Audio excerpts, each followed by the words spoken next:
there's no wrong personality trait. There's no wrong love language. There's no wrong primary value. And so that's really important, that when you're having these conversations, and the way that I frame it in the book and the way that we talk about it is, we love it all. Like we have to have diversity. You don't want to have the same personality matrix as your partner. You don't want that. And so this is about honoring people's natural strengths, honoring people's natural orientations. It's not about trying to make someone more extroverted. And that is like my biggest pet peeve. I teach a lot of social skills classes, and I start them all by saying, you do not have to fake being an extrovert to make it. Like, that is just not the way this works. And that's the same in relationships. You don't have to change your personality to be cared about and honored.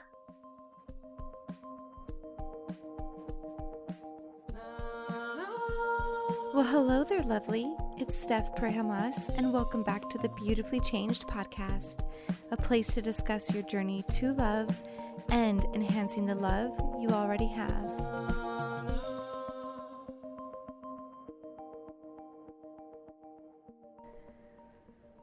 Well, happy Tuesday, everyone. I hope that you are staying home, staying healthy, and that you are using this time to get some projects done, to connect with yourself, to read that book, do whatever it is that you've been wanting to have some time to do, and you're taking advantage of that.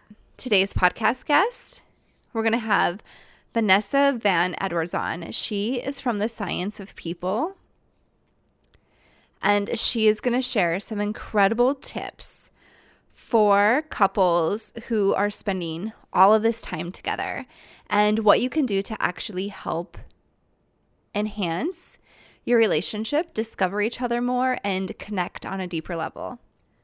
I very first saw Vanessa on an interview on Women of Impact, and I was like, what? This girl's incredible, especially when she shared about how motherhood, and she really felt like the Maslow's hierarchy of needs, you kind of start all over. And I thought, wow, that's exactly how I felt, but never would have explained it that way because I'm not that creative, I guess. But I was like, whoa, that is such a genius way to explain it. So ever since then, I have been a huge fan of Vanessa's and have been following as much as I can of hers that I do find. I watch all of her interviews and follow her blog and read her emails. And she is someone who really does like to give a ton of really helpful tips so that you can apply them and enhance your relationships and enhance your life while also honoring who you are. And P.S., I was so excited for this interview. Like, I'm not even kidding you. So, do you have someone in your life that you totally geek out over? You just admire them so much. You're inspired by them. You love the work that they're doing. You see so much value in the way that they're impacting people's lives. And you just get, you just are like so inspired by them and appreciate them so much. Well, that's Vanessa to me. So I was so excited to have the honor of getting to interview her today and just spend some time with her. And she is just such an amazingly nice and genuine and intelligent person. So I definitely loved this conversation, and I know you will as well. So make sure to share this interview with someone else in your life because it literally has so many impactful and helpful tips in it that it is definitely worth sharing. Your friends will thank you. So who is Vanessa Van Edwards? She is the lead investigator at Science of People. She's a best-selling author of Captivate, The Science of Succeeding with People. So seriously, go get yourself a copy because it is so helpful. And her book has been translated into 15 different languages, and more than 20 million people watch her YouTube. So go get yourself a copy of Captivate, The Science of Succeeding with People, like today. It's so good. And Vanessa shares tangible skills to improve interpersonal communication and leadership, including her insights on how people work. She's developed a science-based framework for understanding different personalities to improve our EQ and help us communicate with colleagues, clients, customers, pretty much anyone in our life, regardless if they just entered your life or they've been around for a while. She works with entrepreneurs, growing businesses, and trillion-dollar companies, and has been featured on CNN, BBC, CBS, Fast Company Inc., Entrepreneur Magazine, USA Today, The Today Show, and many more. So basically any big podcast that you know of, she's probably been a guest on because she really has such insightful and helpful research-based tips that really are game changers.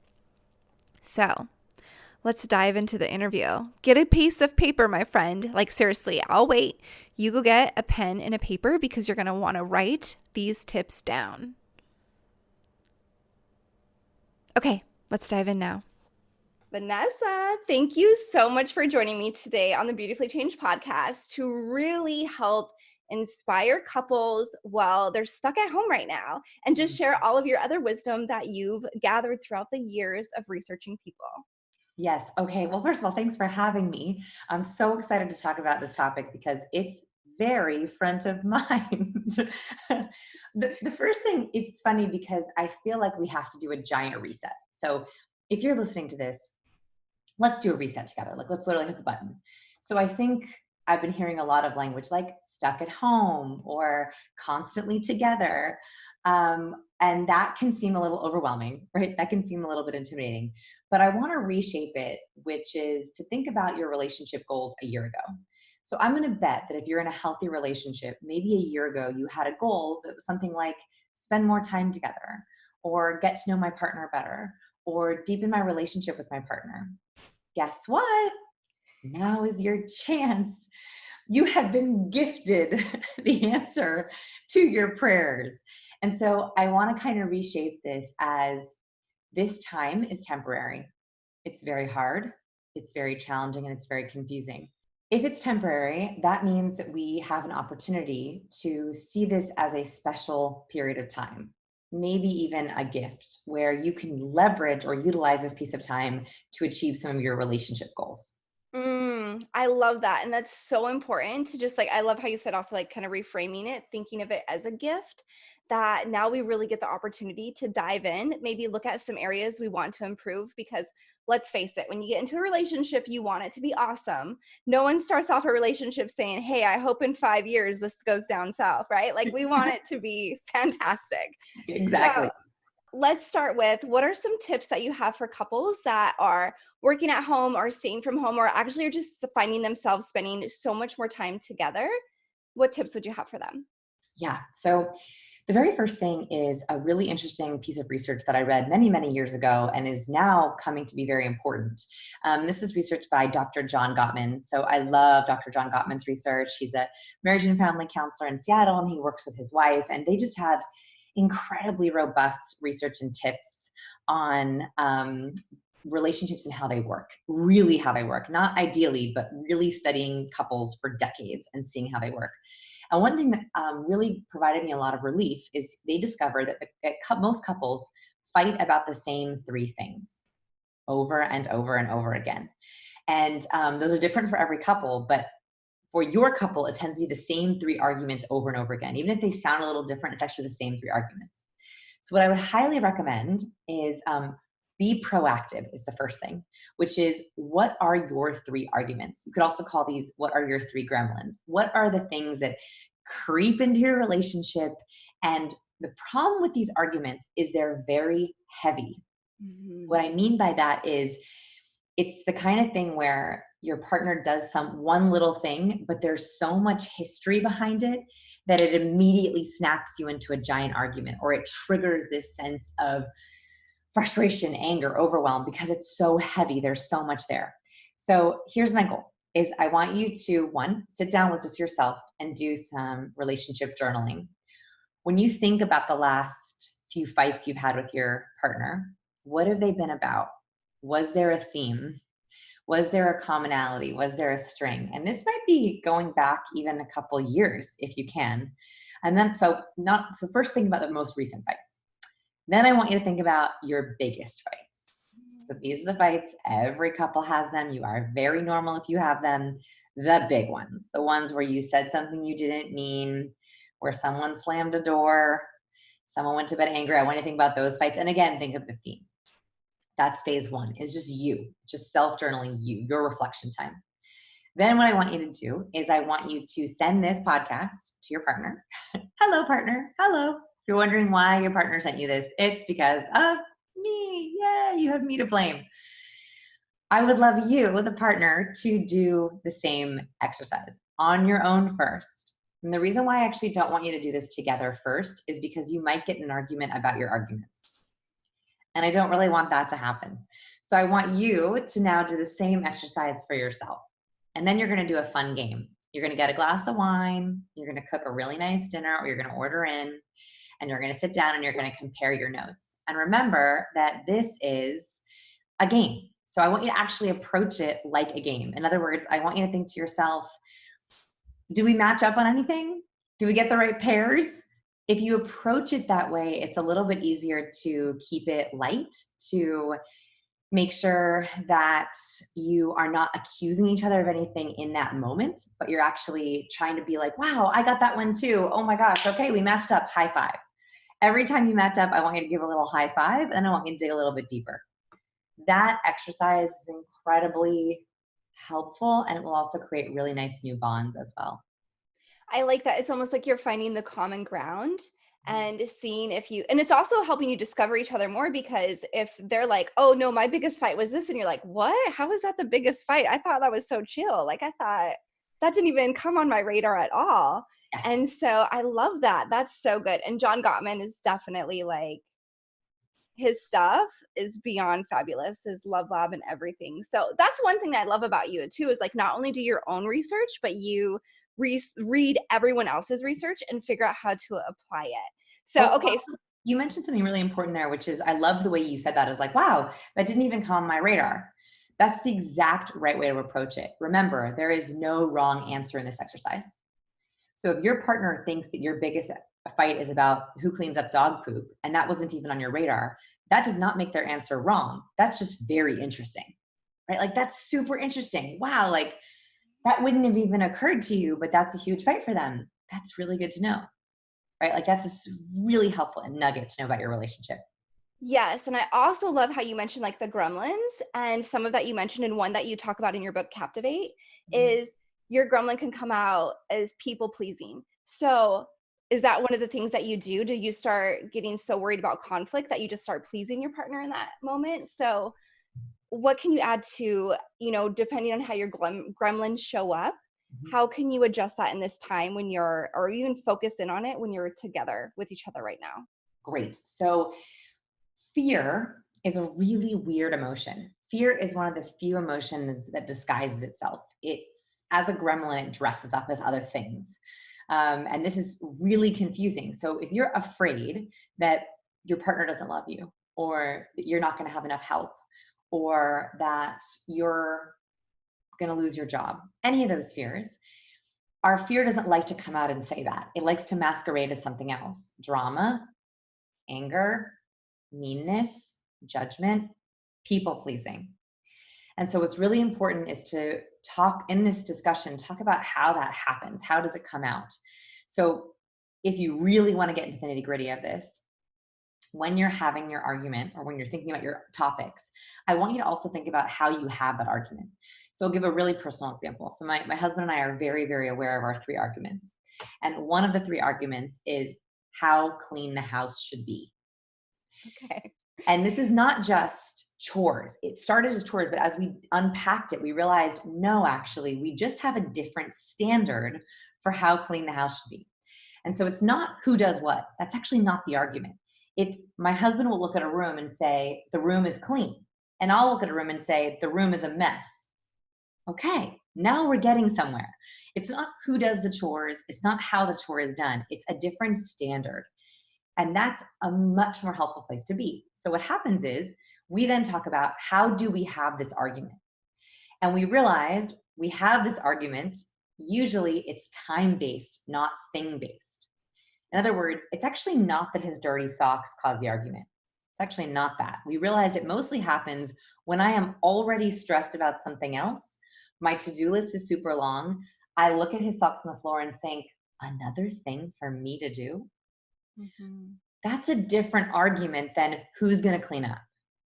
And so I want you to break down how it actually happens. What does your fear do? My fear is actually that I'm not going to get everything done. That is actually my fear, that as a mom, as a working mom, as a partner, as someone who tries to have somewhat balance and harmony in her life, that one more thing is going to push me over the edge and I'm not going to get it all done. And so we've had really in-depth discussions about like, what does that look like? Like, okay, let's say that something doesn't get done. Then what? And so we've been able to have really good conversations about how my fear dresses up, and maybe that is an unfounded fear. So I want you to unpack it as much as you're willing to, as brave as you're willing to be.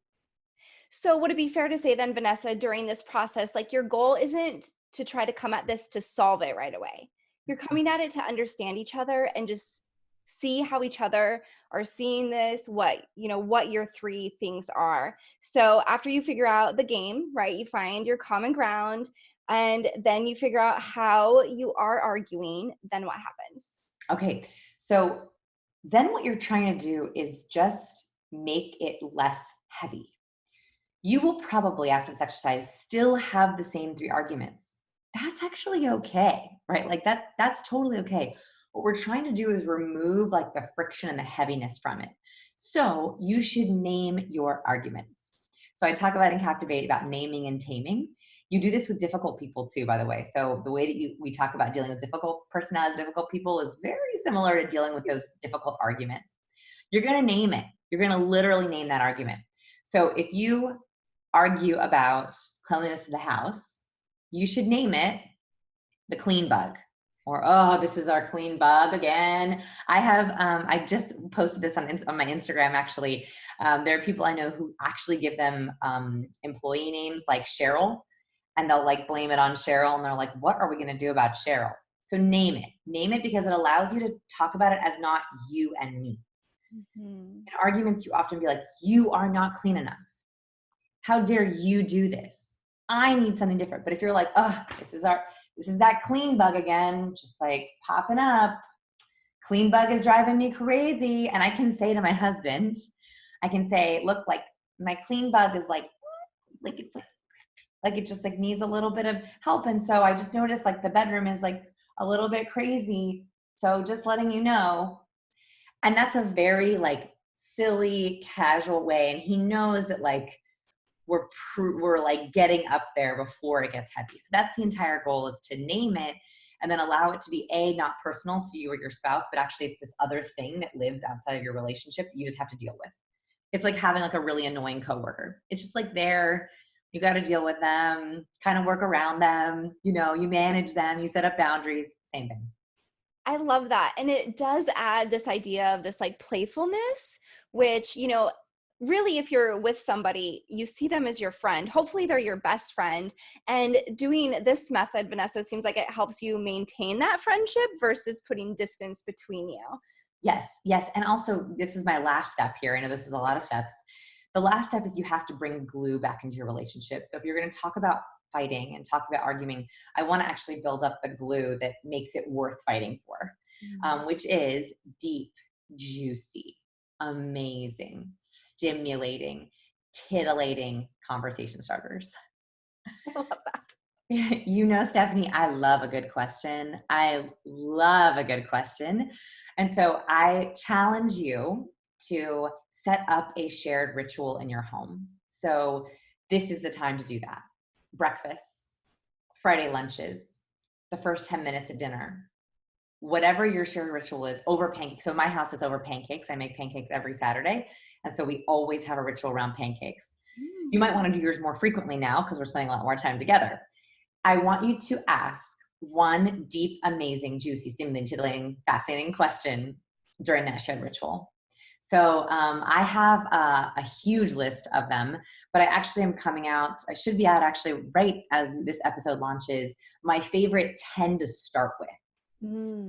So I picked my favorite 10 to start with that are a little bit more positive, like keeping the positive vibes going right now, and starter get to know you questions of people you already know. So most conversation starters are for people you don't know, but actually we need conversation starters for people that you already know, but you want to know deeper. So I will send you that, the top 10 conversation starters during social distancing. And by the way, you can also text these to your friends, do a group text. You can use these with your colleagues at the beginning of a meeting. You can do video chats with your mom. You can use these with your family who you're with, like your partner who you're with, but also with anyone. I love that. And can you explain why deep questions like matter? Like, why even get excited about these? Mm-hmm. Yeah, they're critical. They are the easiest, cheapest investment you can make in your relationship. Look, I love a relationship seminar, but before you do anything like that, this is the fastest way to building your connections. And the reason for that is because, one, when you ask different questions, you break social scripting. So here's what happens all the time in a relationship. How was your day? Fine. Busy, right? Gosh, the news is crazy, huh? Yeah. What do you want for dinner? You take out the trash? Have you finished that project yet? And you ask those questions every day over and over again. And that creates a kind of social script. When we get into ruts in relationships, I think it actually starts with the questions we ask. So the entire goal of these questions is I'm just trying to break the social script. This does a lot of things in our body and our brain. One, it produces dopamine. I'll give you, so one of the I think it's the very first question in my favorite 10 that I started with. And by the way, I like picking a favorite conversation starter is like picking a favorite child.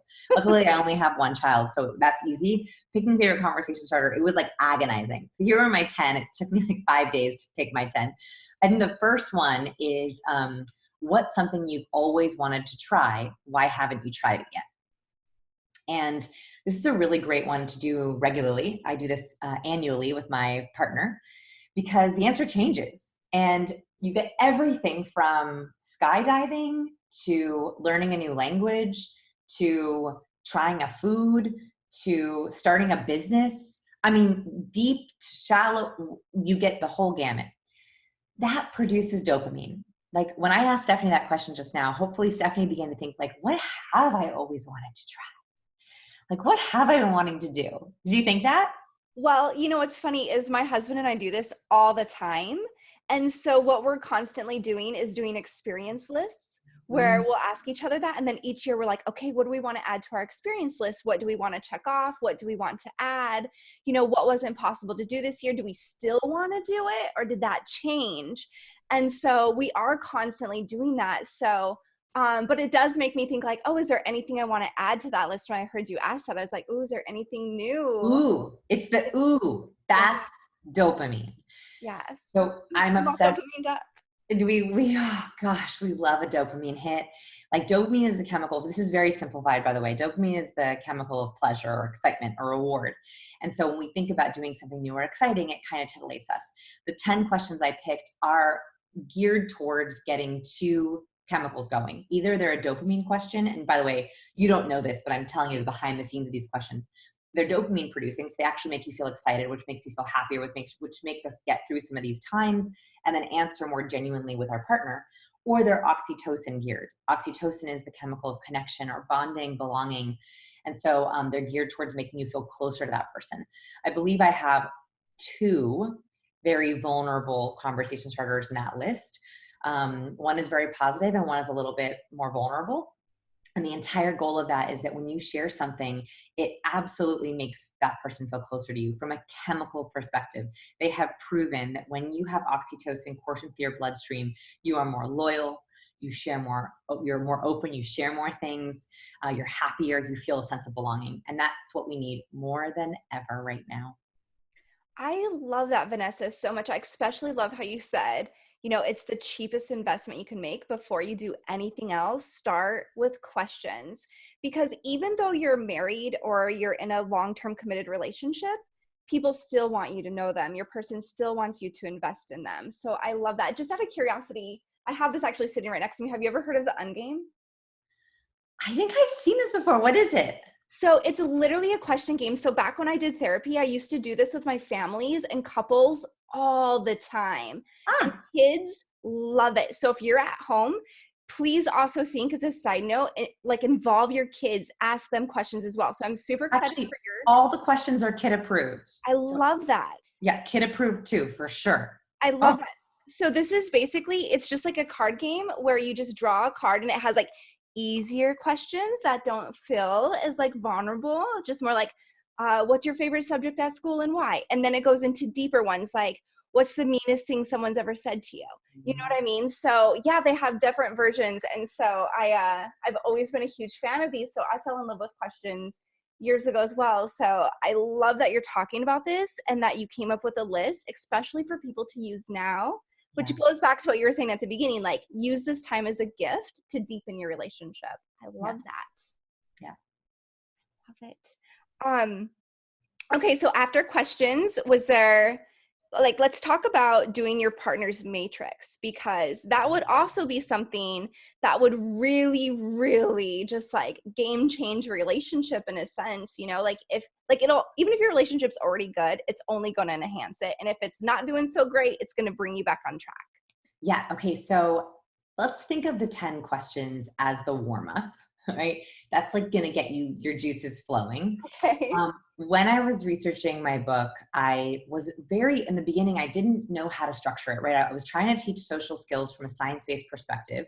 I was trying to give a framework. And I finally decided that the way that I should structure it is the way that a relationship happens, which is the first 5 minutes, the first 5 hours, and the first 5 days.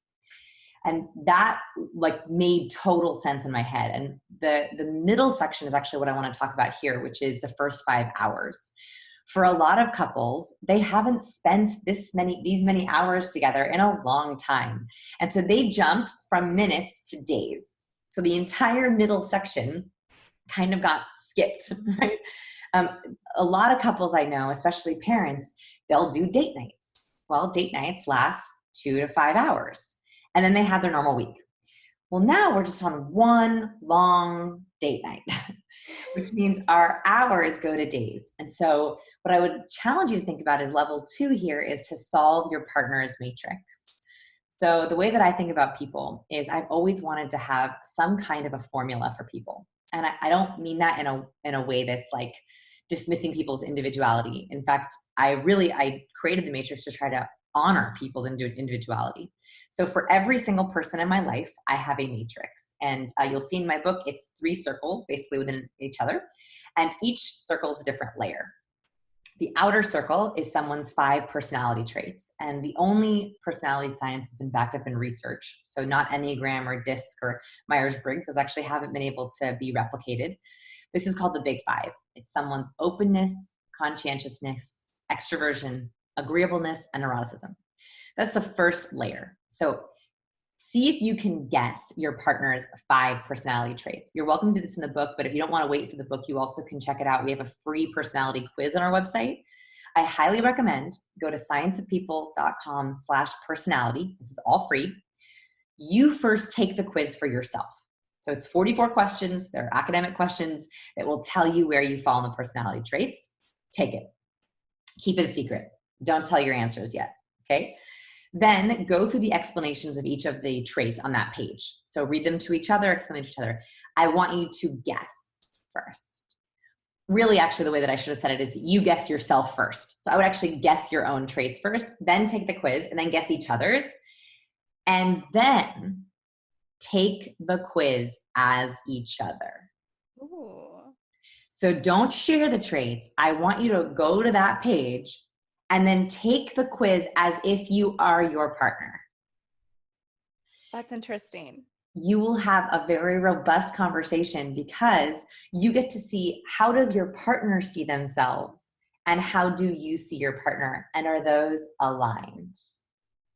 I love that. And so this would be more of the game mentality as well, right? So it's not something to bring you further apart. It's only to bring you together. So maybe what would be like a starter before you did this? Like, would you want to be in a certain type of mindset or something before you did one of these activities together? I would really like it if you could spend, so there's 10 conversation starters on my list. Spend 10 days doing those, 1 a day, or do 2 a day, 1 at breakfast and 1 at dinner. And then the last day, the 11th day or the 6th day is personality day. It's like, okay, we had all those questions. Let's see how we do on this quiz.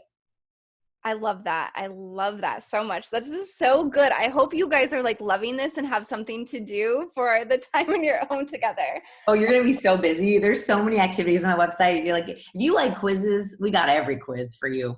I love a quiz. I love a good quiz. Yeah, and I think we all like that because it helps us explore more about ourselves, especially since we're all trying to dive a little bit deeper and to get to know our partners more. That's really cool. And okay, so the matrix, and you do use this with everyone in your life. So what if okay, so we do the first layer, which is the personality, and then we move Do to the first layer, give that a few days because it's a lot. Like it's 5 traits, right? So 5 traits, it's a lot of them. And so I would like spend a couple of days like learning that, honing it, talking about examples. Then when you're ready, you can do the next layer. And this is one that actually maybe you've already done. It's the appreciation language or the love language, depending on how you think of it. With the research by Dr. Gary Chapman, there's 5 of those as well. You pick your love language together. That's a really wonderful, fun exercise. We also have a free quiz on that if you aren't sure which one. I think it's sciencehero.com/love language. If you search our website for love language, it'll be there. And we have a free quiz on it if you want to see it and a kind of explanation of all 5 of them. It's also in the book, of course.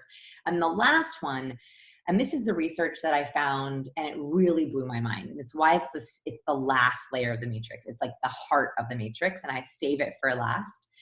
It's research by Foa and his colleagues that found that it's called resource theory, that each human has a certain resource. We all have these resources, 5, I think there's 6 of them actually. We have different layers of 6 of these resources, and we all crave one the most. And typically, not to get too deep, we typically crave the resource that we didn't get enough in our childhood.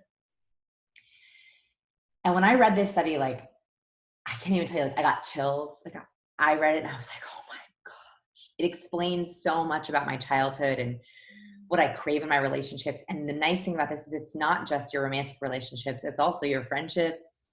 It's sometimes your work relationships. By the way, if you're listening to this and you're not in a romantic relationship, take every single thing that we've said and apply it to your best friend, apply it to your mom, apply it to a kid. Like, it doesn't have to be romantic. And so we want these resources from the people that we are in our life. And so it's very, very helpful to figure out what is the number one primary value that your partner wants and how can you give it to them. I love that. And values are so important. So can you give a couple examples of what different values would be? Yeah, sure. So this, I think that this quiz is only in the book just because it's so advanced. I wanted to make sure that people really like honored the depth of the science. So an example is, I was working with a colleague of mine a couple of years ago now, and she was doing great work. And so I kept trying to reward her. And how do we think about rewarding employees? Bonus. Worked a bunch of stuff on our budget, gave her a bonus. She was like, thank you. You were like, what? I was like, what? So I was like, okay. I'm sure it was just that. And then I got a gift certificate at her favorite restaurant for her birthday. Thank you. I was like, what is happening here? And then I read this research and I was like, oh, so money is not her main resource. She is not doing this job. Yes, she wants a paycheck, but that is not nearly as important as her primary value is status. So for her, she was waiting for a title bump. And she was really upset that she wasn't getting one. She really, really wanted more recognition on the team, that when she did something, she wanted that recognition publicly, not just in one-to-one emails, not just in one-to-one phone calls. That it was important to her that on the entire team, I said that she had completed something or done something. And so that was a really good example for me of when I assumed the money value, but actually status was much more important. So that's where this value really helps with miscommunications. How would that be if you were in a relationship with somebody, like whether it's your best friend or your parent or like your partner, and status was a value that was important to them? How could you honor that in a relationship? Career goals. So if you have someone in a relationship who is all about accumulating money for security, for safety, making sure that they have their money lined up, but you have someone else in the relationship who takes jobs, maybe they're starting a website, they want to take jobs for the status, they're misaligned. They're going to fight about money all the time because the money person is going to say, why would you take that client for free? And the status person says, It's a VIP. I would be honored to work with them for free. So you have these miscommunications about goal alignment, about career alignment, about career choices, about savings, right? Like money and goods are two different value languages. So if you have someone in a relationship who's money and someone who's goods, the money person is going to want to save as much as possible. Their worth is very much tied to the number in their bank account. Whereas a goods person doesn't need as much savings. Their value is tied towards being able to have comfort items that make them feel like they're getting what they need. Two totally different ways of spending.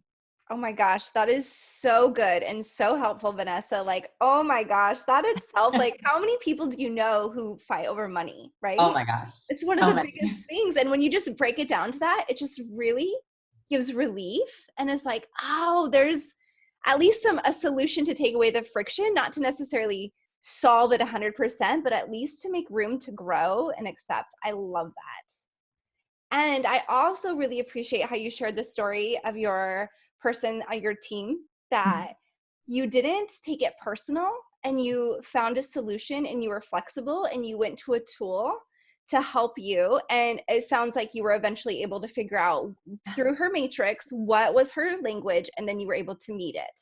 Yes, exactly. And that's, the kind of underlying thing that we're not saying here is there's no wrong, right? Like there's no wrong personality trait. There's no wrong love language. There's no wrong primary value. And so that's really important, that when you're having these conversations, and the way that I frame it in the book and the way that we talk about it is, we love it all. Like we have to have diversity. You don't want to have the same personality matrix as your partner. You don't want that. And so this is about honoring people's natural strengths, honoring people's natural orientations. It's not about trying to make someone more extroverted. And that is like my biggest pet peeve. I teach a lot of social skills classes, and I start them all by saying, you do not have to fake being an extrovert to make it. Like that is just not the way this works. And that's the same in relationships. You don't have to change your personality to be cared about and honored. I love that.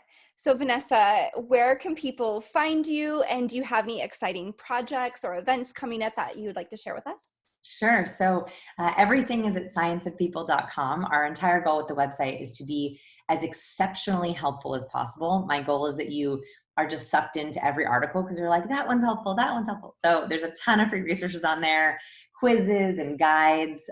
Also, Captivate is available wherever books are sold. I also read the Audible if you like audiobooks. I've heard that I'm fun to cook to and I'm fun to run to. What I've been told. And our biggest next project is to host more live webinars. As more and more of us are working remotely around the world, we really have to work together to battle loneliness. We really have to work at finding our community. And so I've made a pledge to host more free live webinars for people on topics that are really relevant to them right now. And so we're going to be announcing on our newsletter a bunch of really cool webinars coming up. I love that. And okay, last question. Do you still have anti-networking meetups in different cities? We would like to. we would like to. We actually had our first live event planned with anti-awkward networking. It was like our first big one in Austin at the end of May, but we postponed it, waiting for the world to heal. So the answer is yes. Soon we will. So keep posted on our website for our next anti-awkward event, because we're going to have it. I just know it. We just have to heal a little bit first. I love that. Well, Vanessa, thank you so much for your time. This was amazing. So helpful. I loved it so much. Thank you. Oh my gosh. Thank you so much for having me. Thanks to everyone for listening, and share this with your partner. Share this with your best friend. Share this with your colleagues who need a little bit of extra support right now. And then you can do these exercises together. So there we have it, guys. That was awesome. I hope you wrote down all those tips. And just to summarize, you're wanting to grab a notebook, journal about your 3 arguments. What are the themes of your 3 biggest fights? Compare your notes together. Think of it as a game. Explore how you have the argument. Make it less heavy. Remove the friction. Name it. Tame it, and then bring glue back in by asking deep questions that really enhance your connection and your bond together, and just get to know each other again and continue to get to know each other and explore each other's worlds in and outside of your relationship. And then discover each other's matrix and let that be kind of your compass through your relationship. Thank you so much for spending some of your time with me today, and make sure to share this episode with someone and leave a review. And remember, you're worthy of incredible love.